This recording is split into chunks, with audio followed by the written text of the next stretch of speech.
Google. Don't want Google. Don't want that. Don't want that. Don't want that. Don't want that.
Est-ce que tout le monde est content que je parle l'anglais?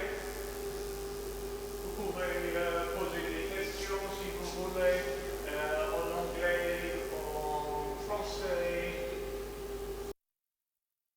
On a ramené peut-être pas en Darija parce que j'ai pas appris le Darija et j'ai aucun mot de Tabazi.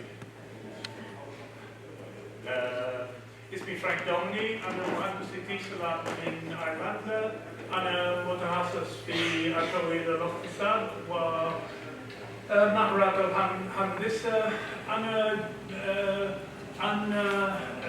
جسر المعرف والأفكار من الغرب إلى الشرق والجنوب. I hope that makes sense. Okay, so I'm here today. Turn on the mic. I'm here today to ask if anybody is interested in making some money.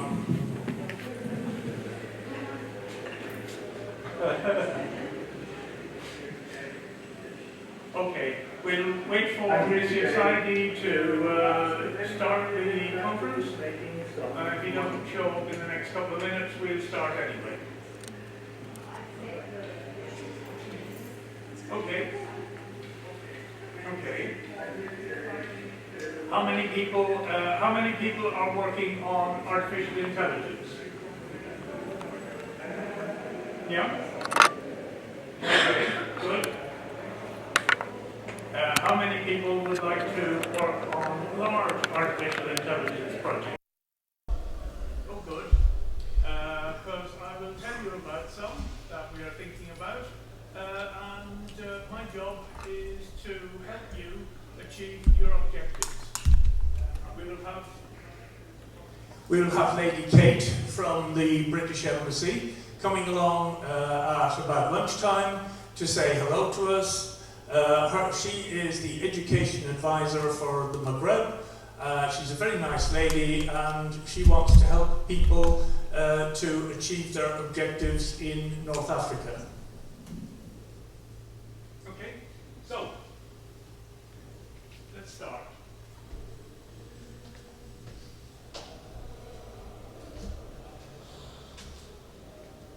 My name is Frank Domoney. I'm a telecommunications, big data, artificial intelligence, skills transfer engineer with an interest in unification of European Union with Africa. So, we'll move on. Are you all familiar with the Minister of Education's appel d'offre, which he issued on Friday? No. Projet what's it called? Quarsmi? Quarism. It's a call for proposals for projects in artificial intelligence, and he's a long list of subjects into which projects can be put.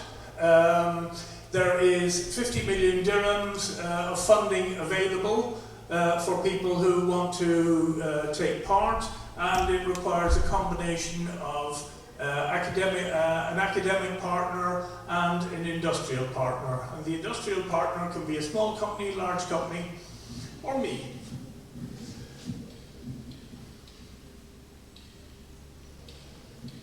At some point today, you are going to say, but we're just little students in North Africa, Rabat, we can't possibly do all these things that you're talking about. And my job is to say, like this man. Do you know who this man is? Yeah. Who is he? Okay. And that was his election slogan. Yes, we can. Okay? So what I'm saying is, there is nothing to stop you from participating in large artificial intelligence programs. And the ones I'll be talking about today will be machine vision and self-driving vehicles.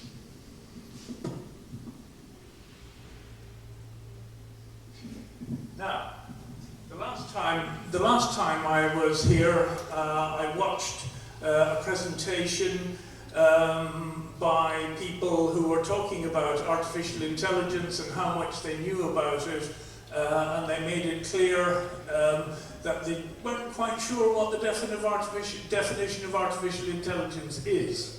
So the European Union and my friend Barry O'Sullivan, who's a professor in the University of Cork, have provided us with a definition of what artificial intelligence is. That will save all the discussion and debate about what it is, and we can actually get on with doing something real. This is the high-level European Union, high-level expert view of what artificial intelligence is. It's systems designed by humans that, given a complex goal, act in the physical or digital world by perceiving their environment, interpreting the collected structured or unstructured data, reasoning on the knowledge derived from the data, and deciding the best actions to take. Now that's quite a complex definition, but it covers most things. AI systems can be designed to learn to adapt their behavior by analyzing how the environment is affected. It includes several approaches and techniques such as machine learning, deep learning, reinforcement learning, machine reasoning, planning, scheduling, knowledge representation, reasoning, search and optimization, and robotics, which is why I'm talking about robotics. Control, perception, sensors, actuators, as well the integration of the other techniques into cyber-physical systems. Lots and lots of words, but it's a very simple concept.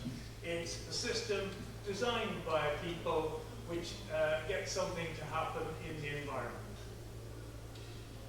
Any questions? If people have questions, put a hand up and interrupt me. Get up.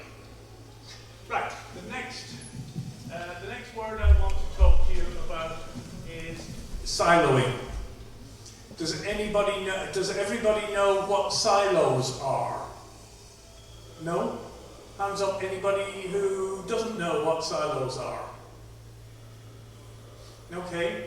If you look at the grain store, you find there are big containers for the grain into which you load one load of grain, and then you have another load of grain in the next cylinder and the next cylinder. They're called silos. Missiles are kept in silos before they're fired.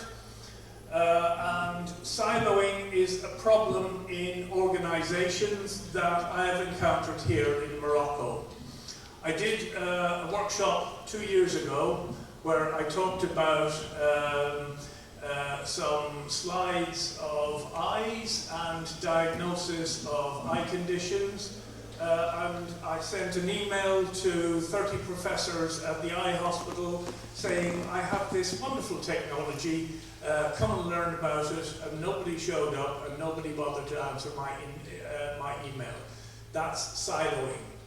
Application of artificial intelligence needs to break out of the silos that say, we are the computer science department, we don't talk to the medical department, we don't talk to the ophthalmics department, we don't talk to the traffic department, we don't talk to anybody else, but we sit here and we do computer science. This is not the way you're going to succeed in artificial intelligence. You have to talk to doctors, you have to talk to traffic engineers, you have to talk to policemen, you have to talk to teachers, you have to talk to all sorts of people, because then you make a cross-disciplinary team, and that becomes very, very powerful. And that's what people are doing with the doctoral training centres that you find in England. They take somebody with a master's degree in computer science and they teach him biology. And then his PhD involves bioinformatics. That's a doctoral training centre. And I'm hoping that people will use this concept of breaking down silos to set up doctoral training centres here. Okay, everybody happy so far? Хорошо. Right, deep learning and machine vision. Hands up anybody here who hasn't studied deep learning and machine vision before? Okay, it's all very simple. What you do is you detect very small parts of an image, like a line that goes that way, or a line that goes that way, or a little bit of a curve, or something like that. You can detect those quite easily in an image. Then, once you've detected a number of these different small parts of an image, you gather them together and you turn them into a larger part of an image. And you can see a nose starting to appear here, and there's more nostrils there, and there's an eye, and then there's some lips, so there's half a face there. That's how image recognition works. And then when you've got these, you can then combine them to form real faces. Right, now you know almost everything you need to know about deep learning and image recognition. Why is it all you need to know? It's because this has been around for so long that other people have developed all the software for you, so you don't have to do it yourself. Okay? When I worked for Vodafone, we had a motto: we steal with pride. If somebody puts a piece of information out there, I'll use it. Okay? Speech recognition works the same way. You can detect abstract sounds.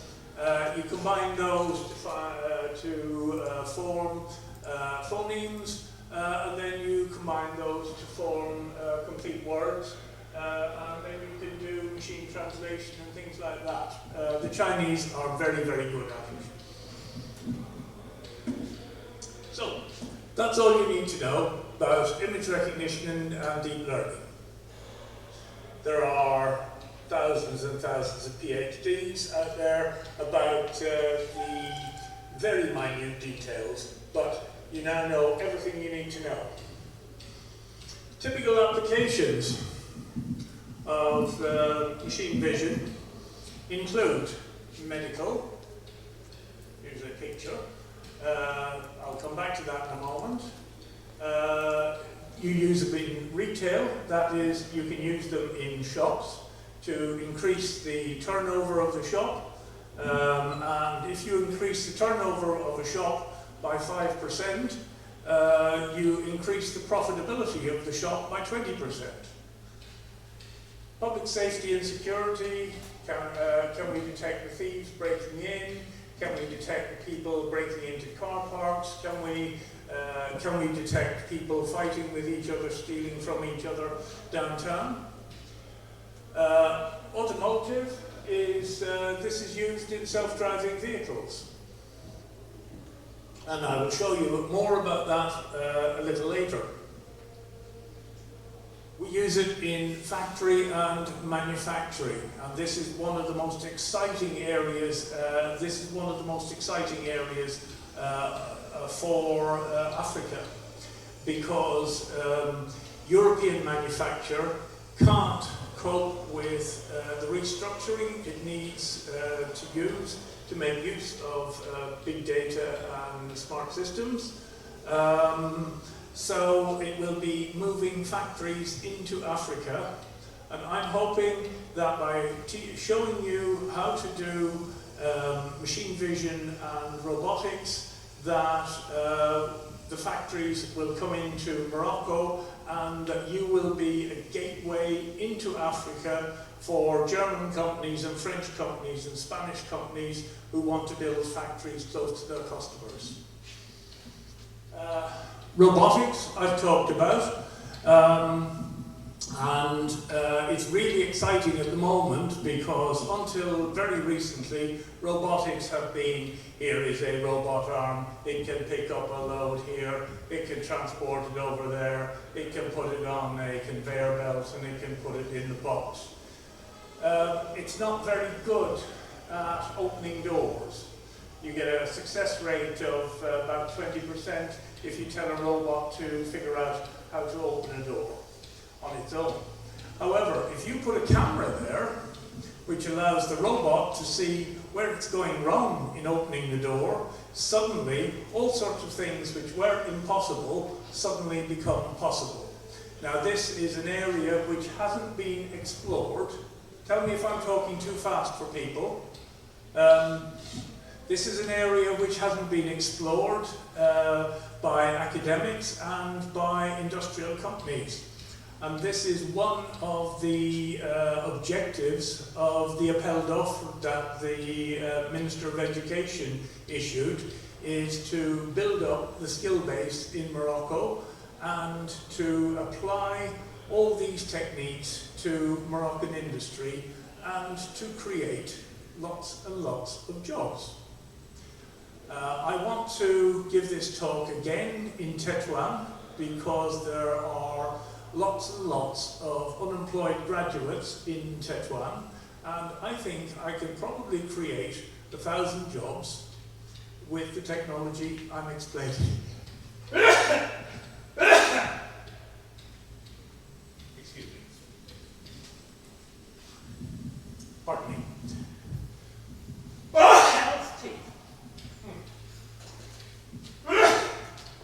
And seeing as I've sneezed, it also has environmental applications, because if you can observe the pollution in the river, or the clouds in the sky, or the change in growing patterns from the satellite, you can diagnose what's wrong and what needs to be done. So that's where their impact comes from. Now, why have I got a picture of this lady? Anybody know? Anybody here like a fully paid up scholarship to study medical imaging in England, all fees paid, all costs paid? This lady had 25 such scholarships 2 years ago, and she couldn't find students to fill the places. Same last year.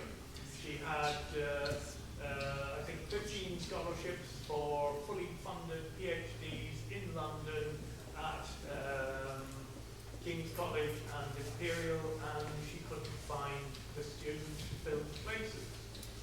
One of the places that she had was reserved for overseas students, and I was tearing my hair out. This is why I've got a bald patch here, because I couldn't find a Moroccan student who was interested in 3 years fully funded PhD in England.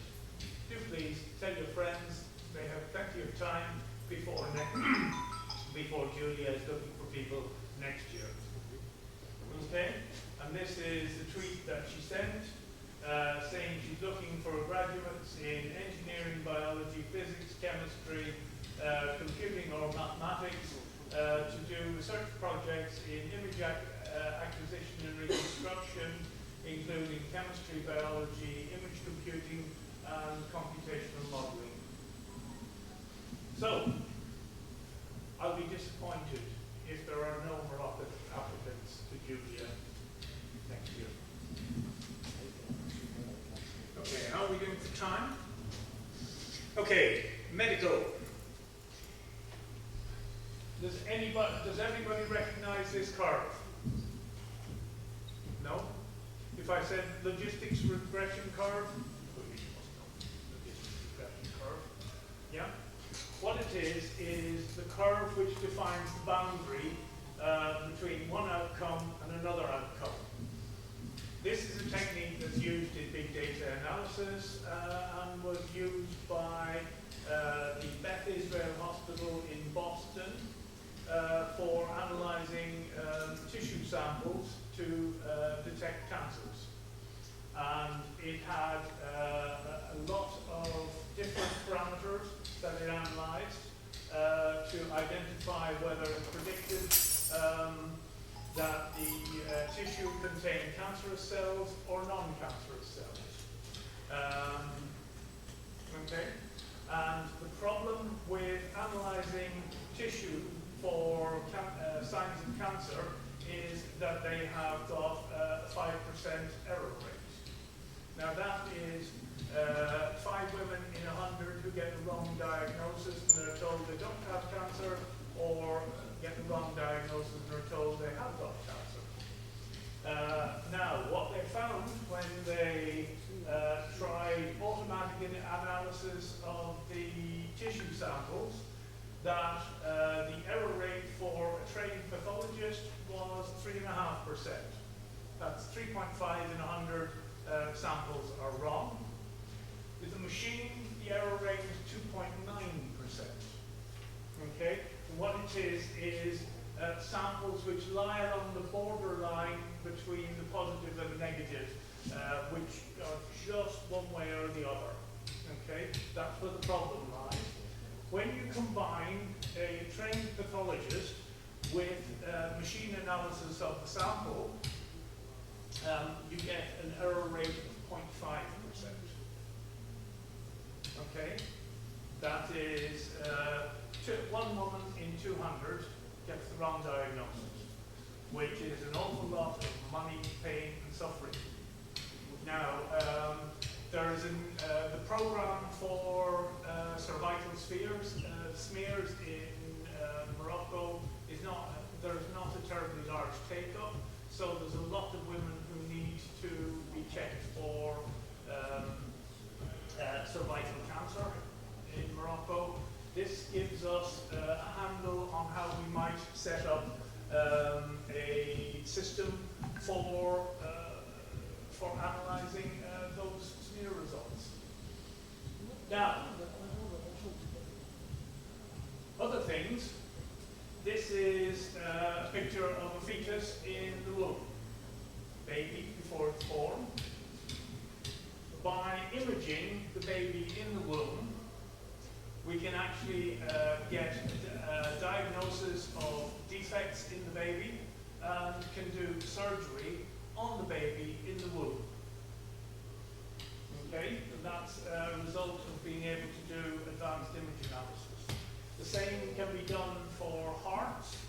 You can analyze pictures from inside the heart before surgery to identify what the problem is with somebody's heart, so you know about it beforehand.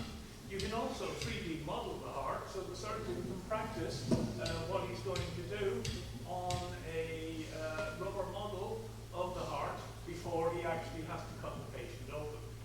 Now these are all very valuable.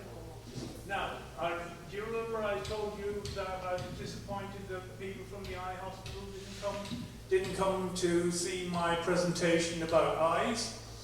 15% of the population of North Africa are diabetic.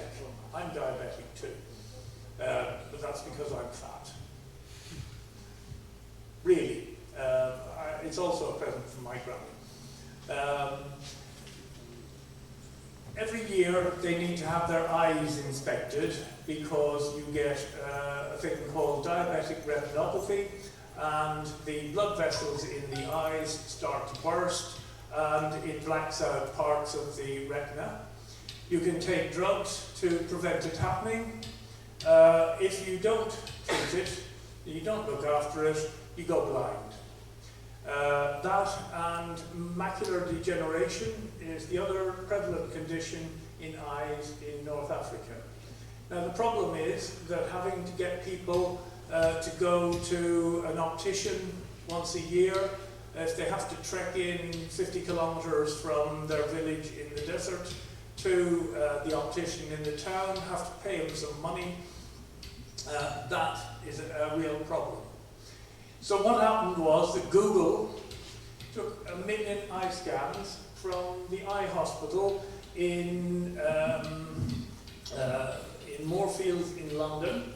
They analysed them in order to be able to detect what the visual signs of diabetic retinopathy are, and to be able to compare an image of a good eye scan with a defective eye scan.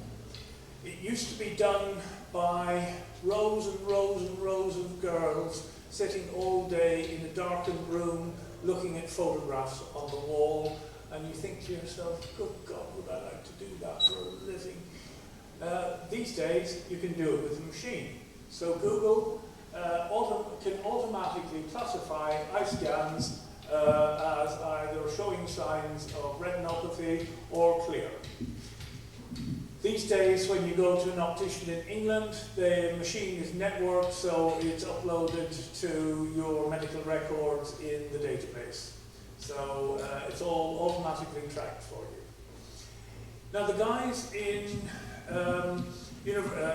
the School of Tropical Medicine in London thought this is a good idea, but that's not going to work in Kenya. So what they did was they took the work that Google had done, they put it on a smartphone, they invented an attachment for a smartphone that uses the smartphone's camera to do the same eye scan as you would do in an optician.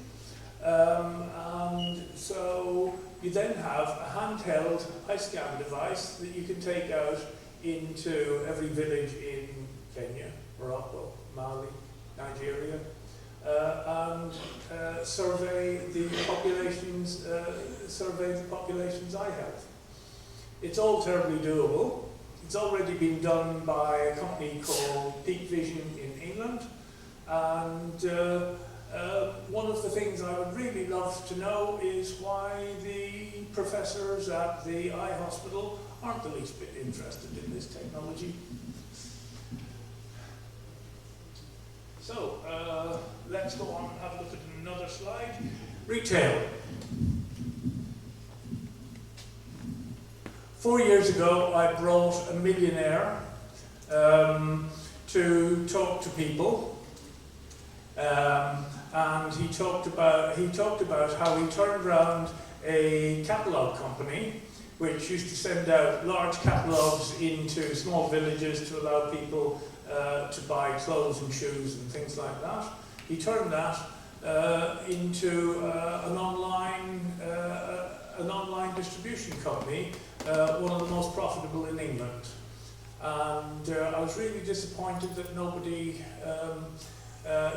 took what he told us and put it into practice here because they would make an enormous amount of money. And if the Moroccan large shops don't do it, some bloody American will come along and do it. Okay? So there are all sorts of things you can do in the retail space, and I'll show you those in a little while. But you can track the customers as they go around the shop. Do they come in the door, go to the first counter, go out again? Just buy a packet of cigarettes and go out? Or do they wander around the store looking at things? And these are all different types of social behavior. You want to be able to track the customer with a network of cameras around the store. So you identify the customer as they come in, you identify them again standing in front of the handbag, and you identify her again standing in front of the shoes, and you identify her again standing in front of the frocks. Then you can analyze the expression on her face. Or you can show her an advertising display in the store, and you can track the expression on her face to say, ah, she likes that. Direct her over there to that counter. Now this is all very, very doable. It will make some of the owners of big stores in Morocco far richer, and you can get richer with them if you implement these little systems. You can hide cameras on the shelves. Okay, and you could also track how orders are being assembled in the warehouse. This is all doable, and it's all free. Okay, now I'll show you, inshallah, the internet works. Some pictures. Ah, it goes. This is what I told you about. This is free if you sign up to Intel. You get that software free. But there's the shopper gaze monitor. Is the lady excited about what I've just shown her on the screen? Or does she not like it? You know, you can detect that. It's all been done. Digital kiosk. You can put those into stores all around Rabat, Marrakesh. You can a store aisle monitor. You can identify, is somebody shoplifting? Is somebody thinking of making a purchase? Is the aisle empty? Is there a need to restock the shelves? These are all free applications that come from Intel. And if we move down the screen,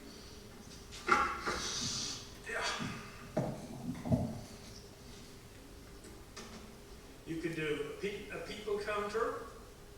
So you can say how many people come into the store and go to that particular part of the store, and if nobody goes there, there's no point in having a counter there.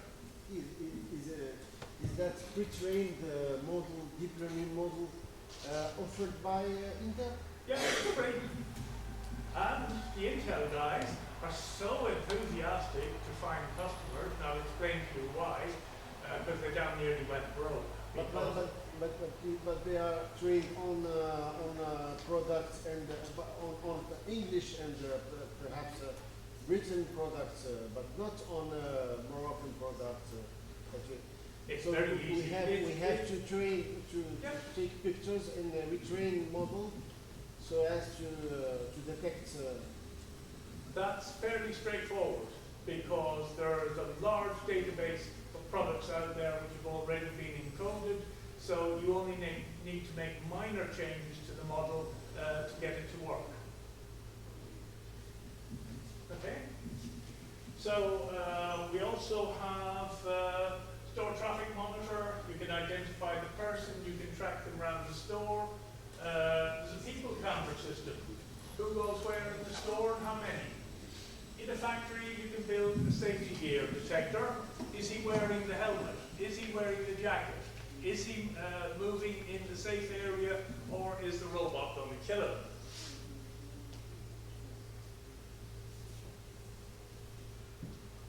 And we can also do the restricted zone notifier. He should not be in there. That's very interesting for the Polizei. It's very interesting for the douane. In a factory, you can check and see whether the parts which are being manufactured are the right size and shape. And you can identify, my God, Frank has got to the beer again. Okay? So, those are free. You don't have to pay for them. They come if you sign up with Intel as a customer. Now, why have I got 2 copies of this?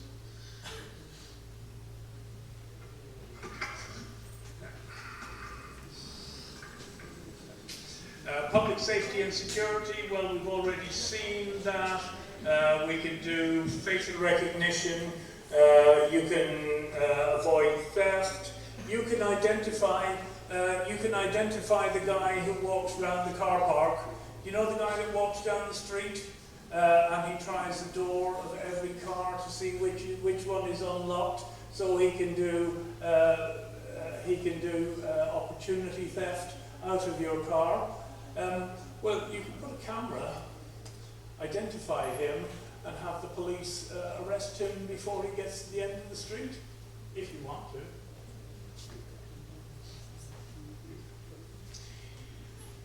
You can identify his face, and you can... anybody come through Rabat Airport lately? I was delighted to see they have 2 facial recognition gates, so you don't have to show your passport and your landing card to the douane. You can just walk up to the gate, it'll scan your face and decide whether you're the person that your passport says that you are and let you through. Okay, come on.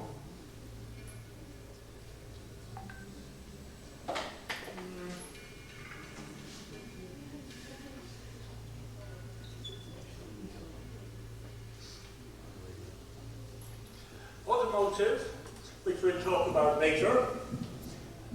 It's all about driving, following a route, sticking to the traffic lane, detecting obstacles.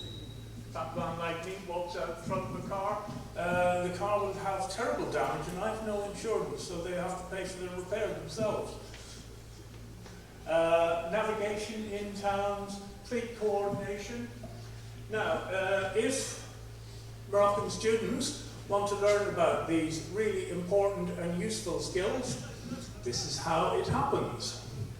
Again, we will see if the God of Demos allows me. And the God of Demos is playing. Yay!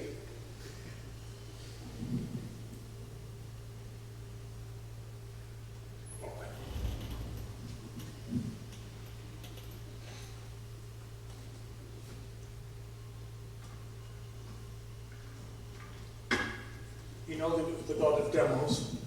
The Greeks wrote legends about it 2,000 years ago. He's the special God that's in charge of making sure that when you show something to an audience of 100 people that your demonstration doesn't work, even though it worked 10 minutes before when you were rehearsing it. That's the God of Demos. So we'll see if he's playing.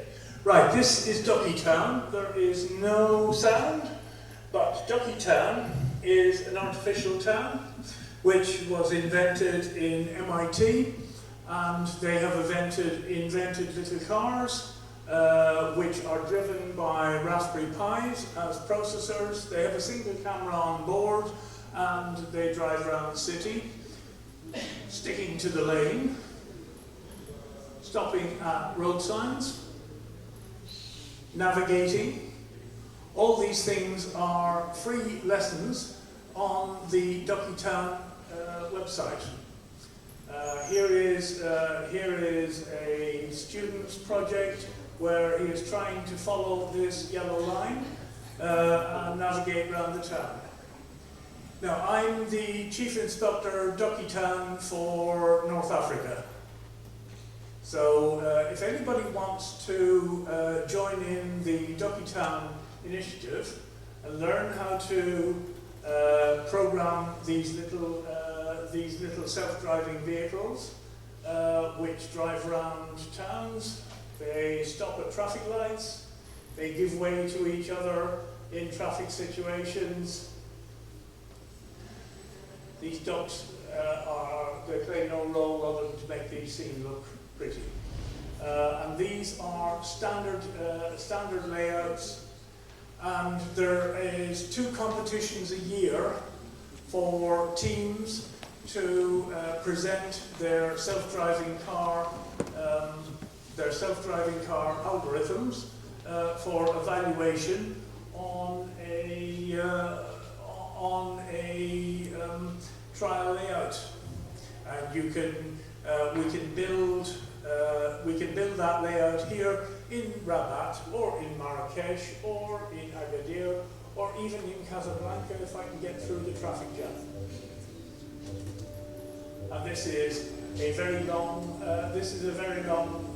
film, which is more or less says much the same as we said in the last 2 minutes. So.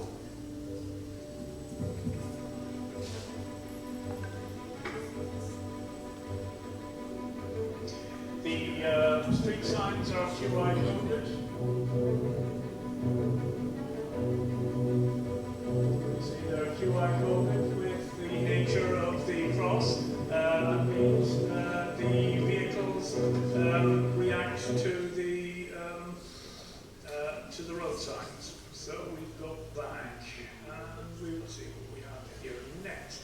So if anybody is anybody here interested in learning some self-driving cars and practicing and seeing how a real city will behave? Yes? Oh, good, because I'll be taking a list of names for people who are interested, because we can buy them in at very sensible prices. They're not free. I can't afford to subsidize the Kingdom of Morocco's higher education system anymore, but they're not wildly expensive. How many people would like to experiment with a real city, a real model city of 1,000 of these vehicles to create real traffic scenarios and traffic jams and accidents and things like that? Is that the kind of thing people would do PhDs on? Yeah? Okay. Well, these are all the kinds of things. These are all the kinds of things we can do. My job, I'm a جسر المعرف والأفكار من غرب إلى الشرق والجنوب.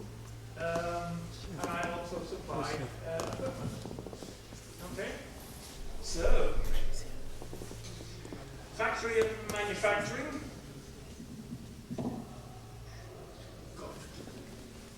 Yep. Factory and manufacturing, we've already seen the use of safety gear. If you look around, you will find a lot of videos which demonstrate bin picking. Does everybody know what bin picking is about? If you don't know, ask. Bin picking is a problem that was only solved 2 or 3 years ago by Fanuc in Japan, and it's about picking picking mixed parts from a bin. So you will have nuts and bolts and screws in the bin, and the robot will be able to look into the bin, identify the parts from whatever their orientation and angle is, identify the one it wants to pick out and lift it out. Now that is quite a challenging problem that was only solved 2 or 3 years ago. I don't know if there's anybody in Morocco who knows how to do that. There is no point in paying Americans extortionate fees for doing something you can do yourselves. So this is why it is wonderful that companies like Intel and NVIDIA give you all the software for free. All you have to do is do it. Now, does that sound interesting? Département de Recherche. Is that interesting? Research projects? No? Please, they also give the source code? Yeah. These are all open source, free. What do you have? They are desperate to find people who can do the job. That's why they give this away, so they can find people who say, I've built this much, but I can't get this bit to go. Robotics. Again, bin picking, production monitoring. Is the production line working? Is there a hold-up? Has Ahmed fallen onto the production line, and is he going to get killed and hold up production for half a day? Okay? Stop the line, remove Ahmed, get the line going again. That's all visual monitoring of factories. Really important. Now, I'll tell you more about it later in the day. But what I'm going to show you is reinforcement learning. Do you remember I said that robots are not terribly good at opening doors? But if you put video with the robot, all of a sudden its success rate shoots up. Now, this is an example done by Siemens of what we call the cart pole problem. If you have a pole standing right upright, I'll stop that for a second. Oh. If you have a table, you put a pencil, something like that, standing up on it. You've got to move your hand very fast to make sure it doesn't fall over. That's called the cart pole problem. It's been solved in simulation. This is a real solution that's been demonstrated by Siemens at an exhibition last year. First of all, you see what happens. It's got 1 degree of freedom, so the pole, it's a pendulum which sits on a trolley or a truck. The truck you can move back and forth. First of all, you try it manually and you just can't move it fast enough and you can't react fast enough. And then there are 3 machine learning applications to it. So we'll see, first of all, the manual. Where's my mouse? There's my mouse. Go away. What has happened?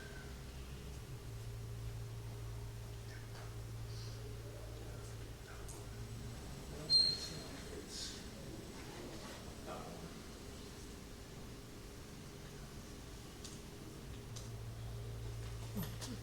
Reinforcement learning, that. First of all, we'll try the manual solution. And as you can see, the pendulum doesn't swing up, or if it does swing up, it doesn't stay there. This is the first machine learning solution. As you can see, the pole stays up, and you have jerky movement.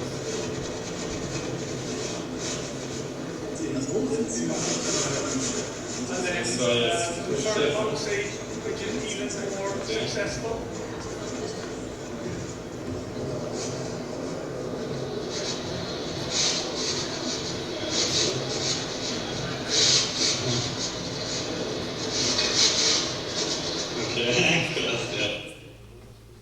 So, anybody impressed? I can see you are. I've been doing facial expression recognition. Big smile there. Right. Here's the project. That's got 1 degree of freedom. You can have the cart go left and right. Supposing it has got 2 degrees of freedom and the cart can move left and right and forwards and back. Okay? And instead of using the encoder on the pendulum, you can use cameras to detect what the pole is doing. That would be a great student project to see if they can make that work. using cameras as a feedback mechanism to tell the cart whether to go left, right, forward, back, fast enough. I don't know if it can be made to work, but it would be a world beater. It'd be a world beater if people can do it. Okay, so there's part of a PhD project if anybody's interested. Now that is also of real interest to manufacturing companies like Boeing, Renault, and other people, because this is the kind of project, this is the kind of problem you encounter in reality. Okay, so how are we doing for time? 9, 10, so we're past the tea break. I better hurry up.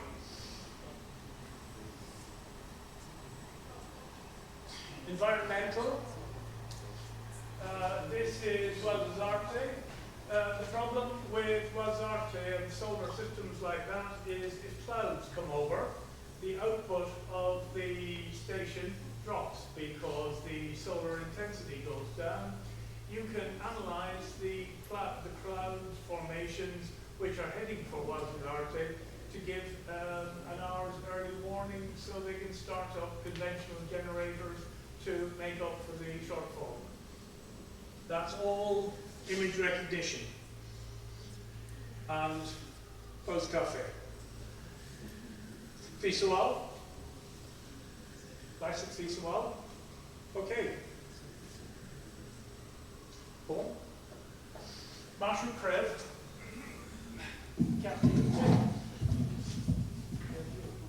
Okay. There's more afterwards where I'll show you where to get the equipment.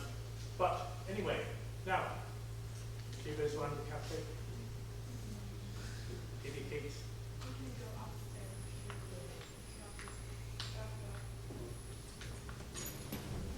What do you got?